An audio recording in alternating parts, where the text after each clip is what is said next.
So this project was very interesting for us, very sad as well, because we tried to show maternal mortality rates. We started from Europe, and we tried to find in each country what the maternal mortality rates were.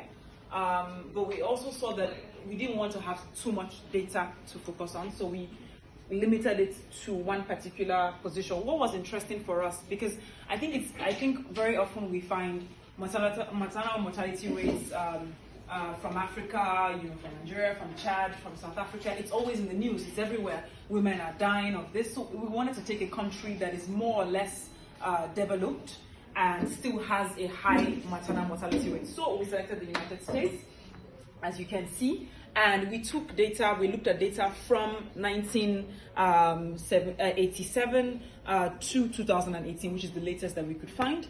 And we saw that there was an increase of maternal mortality from 7.2 deaths in 1987 to 17.3 deaths per 100,000 live births in 2018. So we saw that there was a rapid increase from this time to this time. Why? We're not sure. From our research, we were not able to see exactly what was the problem, if it was increased poverty, if it was increased women not going to the hospital, for example. We're not able to ascertain what exactly was the reason for this increase, but it is sure that there has been an increase. Now, what was interesting for us, aside from this increase, was the percentage per race in the US of women who die each year. And we looked at this over 100,000 live births. This is from the CDC.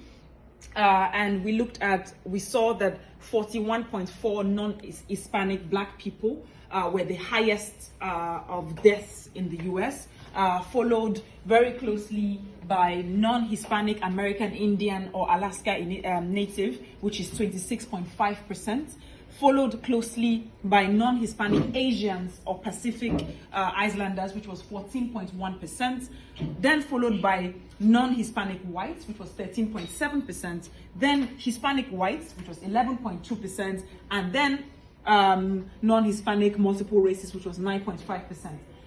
What for us was interesting was we also looked at the geographical locations of these people and how probably that might have affected the mortality rates, probably inaccess to hospitals, no emergency calls were accepted, for example, poverty. Some of these could have been like some impact factors that would contribute to the differences between these races, the large differences between this. For example, 41.4% in comparison to 9.5% was quite shocking for us. Now, something else that we looked at was the causes of these deaths. What we saw that they were quite very general, these causes, and they were not more for a particular race than the other, but in general, these causes affected or comprised of most of the deaths in the US.